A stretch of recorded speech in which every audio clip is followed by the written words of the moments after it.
On Thai PBS World tonight, Thailand's stock market opened over 4% lower today as President Trump ready to impose tariffs on Thailand-made products. Rescue teams found more bodies recovered from the collapsed site in Jatuja. Plus, hotel bookings during Songkran period slump as foreign tourists are worried about safety due to earthquake and scamming centers.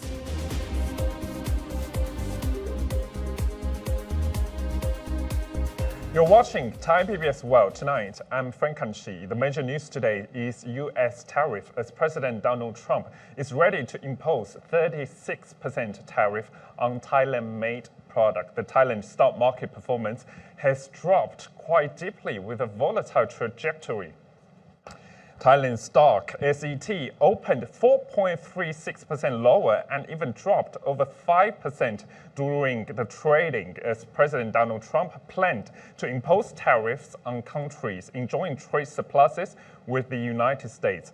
Thailand is facing a high levy of tariffs at 36%, threatening Thailand's export industry. Chairman of the Federation of Thai Industries, Griangrai Thiennukul, say that the FTI has been discussing ways to respond after U.S. President Donald Trump announced reciprocal tariffs with Thailand now subject to a 36% import duty. Export-oriented industry groups are now brainstorming mitigation strategies. The estimated damage from this tariff increase is expected to be around maximum 900 billion baht. FTI suggests implementing measures to mitigate the crisis.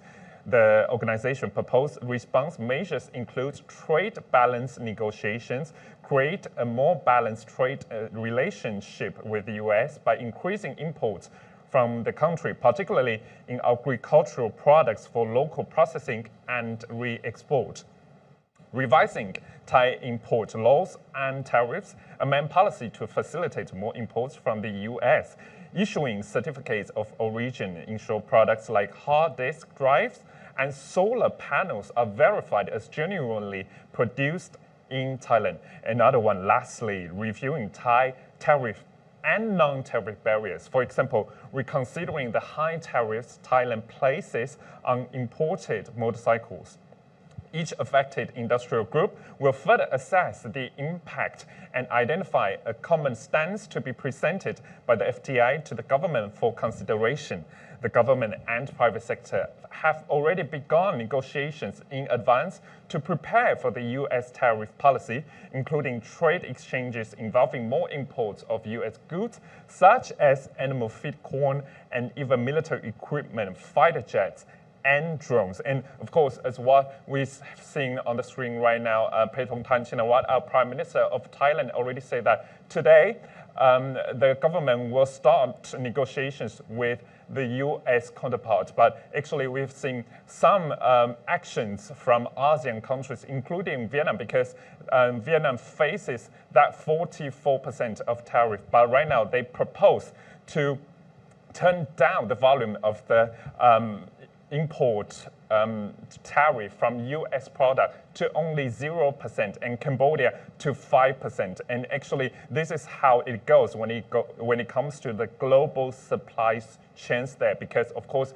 business only move to those countries where they can get benefit the most. Another one, of course, Mr. Griangrai, the chairman of FTI, also say that the dumping of cheap products to Thailand could be quite influential because, of course, for example, China, they have their supply chains, intact supply chains, so they can produce quite cheap product and sell to other countries. And Thailand might be one of the target. Of course, we already see the phenomena right now in the market. Another one, of course, is what I just said about the supply chains here, because, of course, the shift of supply chains, global supply chains will only follow those places where business can get benefit the most. So Thailand right now has to act quite swiftly but correctly at this moment, as in if Thailand should just lower the tariff on U.S. import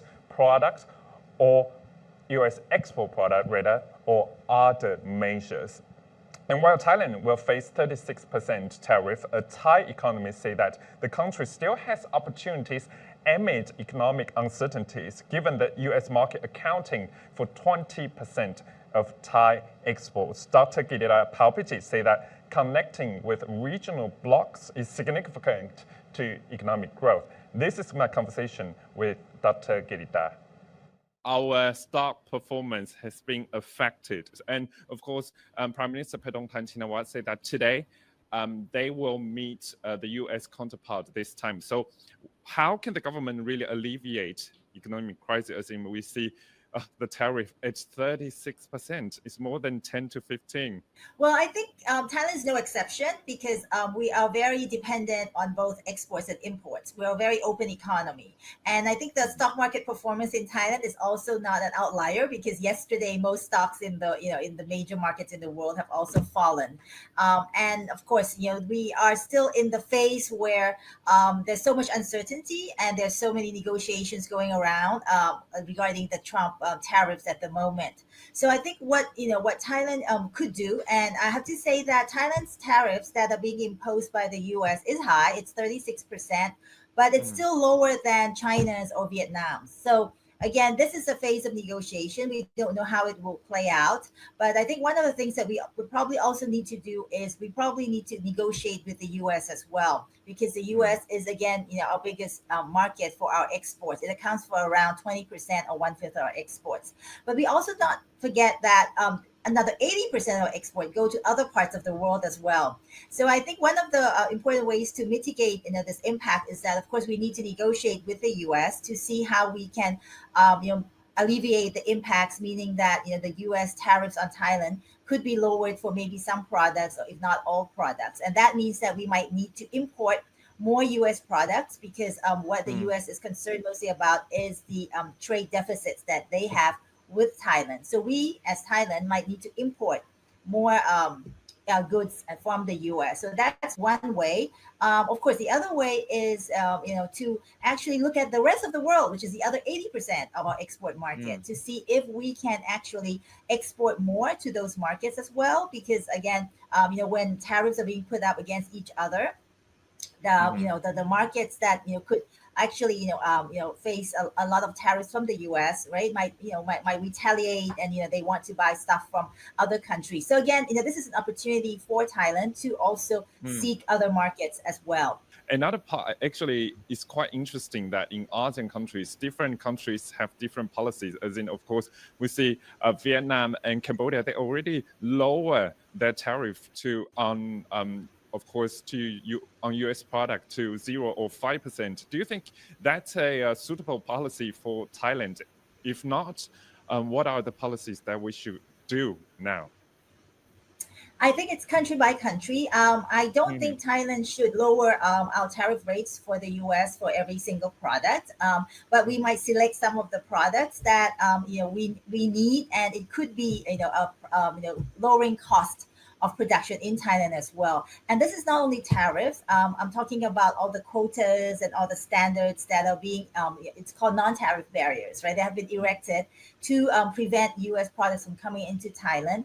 For example, on soybeans, on corn, on coffee, on pork, right? Wine, beef. So these are things that actually, if U.S. products are being imported to Thailand and their cost of their price is lower than what we are now getting, that might actually be good for Thai consumers as well. So again, I also see that there is an opportunity for us to lower tariffs or non-tariff barriers on those products for U.S. imports into Thailand. But of course, it's important that we also pace ourselves well. We need to see what other countries are offering and what they're getting, and then we can also then position ourselves well. I don't think we will retaliate. That's not an option for a small country like us, but I think we will need to think of the products and the tariffs and non-tariff barriers that we can reduce. Right. So Dr. Girita there emphasized that the connection, the collaboration with regional bloc is very important. For example, last week, BIMSTEC happened in Thailand, and of course Thailand signed the FTA with Bhutan, and there's another negotiation about BIMSTEC FTI to mitigate the crisis. And another part, of course, Dr. Gita also suggests that Thailand's government has to be very vigilant for upcoming policies to U.S. products. For example, as what I said, U.S. markets accounts for 20% of Thai export, but other markets like China 11%, EU 8.1%, ASEAN 23.4%. So actually, that other non-U.S. market is similarly important. So Thailand should find a way to export their products to other markets, other countries, to get the same benefit. So Ajahn Gita say that the export other than the U.S. market are also important. So of course, Thailand's government and our Prime Minister Paetongtarn Shinawatra, right now I think of course it's very, very important, maybe causing a lot of headache at this moment, but they have to find a way to face tariff because the tariff will take effect only on 9th April, very close. Another issue we talk about, of course, we have to take the spotlight back to domestic issue here. Of course, we've seen the earthquake in Myanmar with 7.7 magnitude shocked Thailand too, of course, and one building in Chaducha district collapsed, and we have I think the rescue team right now is still putting their efforts to find those missing at the site. And right now, of course, in the morning, we've seen rescue teams gave a good, of course, positive news that they have found 4 more bodies recovered. 4 more bodies recovered have been found in the debris of the collapsed state audit office building, but only 4 of them were recovered this morning as search and rescue teams continued their operations. 1 body was found in a 4-meter deep cavity in Zone C of the collapsed building, while another one was found in Zone B. It was not until 4:30 a.m. this morning that rescuers were able to recover 2 of the bodies. At 10 a.m., 2 more bodies were found on site. On the afternoon of April 7th, a large machine opened up the area to enter the cavity above Zone C, which is vertical. The officers had to lower themselves into the cavity. Initially, no one was found trapped. Then, the officers tried to use heavy machinery to open the area again by drilling deep and having a search team use cameras, which resulted in finding the clothes of the trapped people.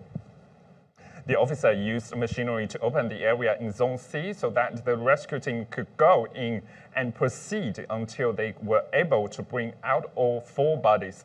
The characteristic of the area was found to be a cavity with a lot of cement and rock fragments. The rescuers had to wear protective clothing and equipment to prevent falling from heights to prevent danger. A 1,000-ton crane is due to arrive at the scene this morning to raise the heavy concrete slabs from the huge pile of debris. This will facilitate the search for those who remain trapped. Deputy Chief of the Urban Search and Rescue K9 team say that they have 8 sniffer dogs to help in the search for trapped bodies. He said the team has no plan to withdraw yet and will continue to do work with other K9 teams from the Army and the police.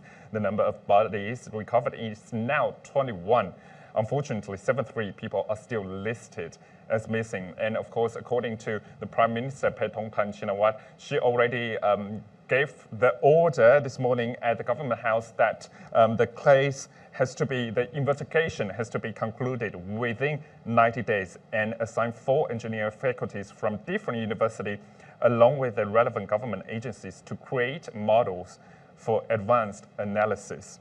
She has also instructed a review of the building approval process for both public and private sectors to ensure future earthquake resilience. And of course, some already want that. For example, the SMS system or the cell broadcast system right now have to be revised at this moment too, because we don't know when earthquake will come in the future, but that warning system has to be revised and renewed immediately. And of course, Paetongtarn Shinawatra, the Prime Minister, already said that this investigation between the universities and the government agencies will proceed immediately 90 days is the deadline at this moment. And of course, this is the building constructed by Thai and Chinese joint venture, including the China Railway No. 10 company. There's a lot of controversy and criticism against this company in terms of the quality of building, quality of construction skills. And now investigation has begun. So we hope to see that investigation result very soon.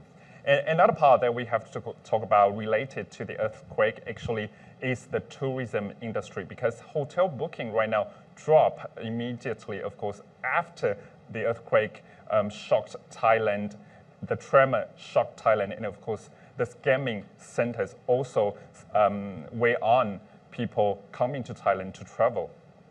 Hotel bookings in 7 major tourist destinations by foreign tourists during Songkran Festival from April 11th to 17th have dropped compared to last year due to safety concerns after the earthquake on March 28th and concern over scamming centers among Chinese tourists, according to the Thai Hotels Association. President of the Thai Hotels Association said that 52 hotels in Bangkok, Phuket, Krabi, Chonburi, Surat Thani, Chiang Mai, and Chiang Rai provinces had reported about 25% drop in advance bookings during the Songkran Festival this year. He said that only 32,000 rooms were booked, about 10,000 less than last year's record, out of safety concerns after the earthquake, especially in Bangkok, which was the hardest hit. The THA's report is corresponding with a forecast by TTB Analytics of declining foreign arrivals during the Songkran Festival this year for the same reason. The research center urged the government to take immediate actions to restore confidence among tourists, especially Chinese, regarding the Chinese-operated scamming networks. And of course, according to Tourism Authority Thailand, TAT, and the Ministry of Tourism there, they predict 40 million tourists coming to Thailand this year. But of course, according to THA here, the earthquake scamming center concerns still looming Thailand's foreign tourists coming to travel in the country. And this could be a very big impact to Thailand because, of course, according to government data, the tourism industry accounts for almost 20% of Thailand's GDP. And if foreign tourists, less and less foreign tourists coming to Thailand to travel, Thailand's economic growth and economic performance might be impacted the most. So, of course, Thailand's government right now has to give confidence and restore the confidence on the ground, cooperating with China and other countries, of course, to turn down all the scamming cities. But at this moment, of course, we've seen the TAT and Thailand's government have tried their best to attract foreign tourists. And another controversial story that we have to talk about, of course, one of the 2 fugitive brokers allegedly involved in the 7.5 billion fraud case linked to Dr. Boon, former chairman of Thonburi Health Care Group, has been arrested in China and deported back to Bangkok. The suspect, identified as Thitiporn, had an arrest warrant issued for her in December last year. She's the 14th suspect to be arrested in connection with the fraud. Deputy Director General of the Department of Special Investigation said she had been placed on Interpol's red notice list along with Dr Boon and another broker, Gotchapon, after fleeing Thailand. Thitiporn escaped to China, where she was recently arrested. Chinese authorities deported her to Bangkok at Thailand's request. She was arrested upon arrival at Suvarnabhumi International Airport on Sunday night. Wisnu spoke to the media at the airport, though the suspect was not present during the briefing. 2 others wanted in connection with the case remain at large, Dr. Boon believed to be in China, and Gotchapon. An initial report claimed that Dr. Boon, 86, had been arrested in China and was now in Thai police custody. He is wanted on fraud charges involving estimated damages of 7.5 billion baht and has been the subject of an Interpol red notice since fleeing Thailand. His wife, and daughter, also accused of misleading people into investing in medical ventures he promoted, remain in Thai custody pending trial.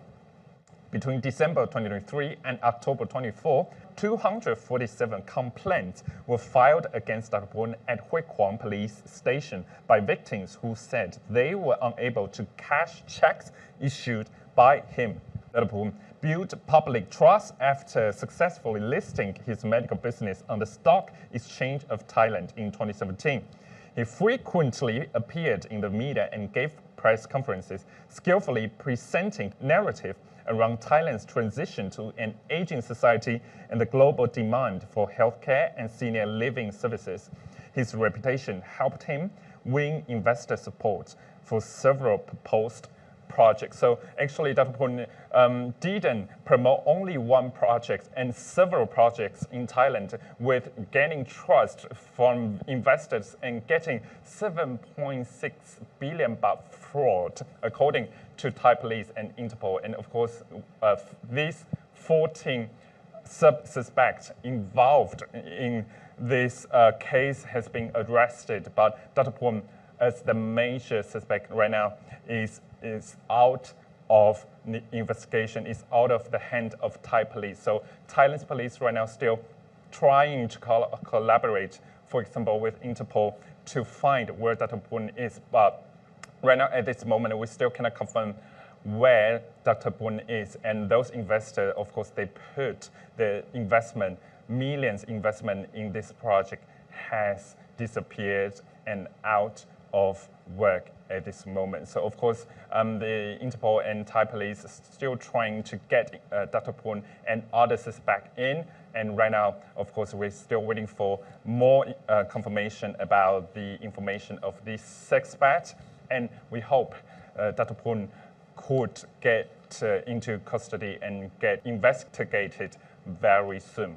This is Thai PBS World Tonight. I'm Frank Kanchi, and if you are interested in Thailand's issues, especially, of course, U.S. tariff affecting Thailand's economic performance, please follow us on our social media platform, Facebook, Instagram, and X. And also, don't forget our official website, thaipbsworld.com.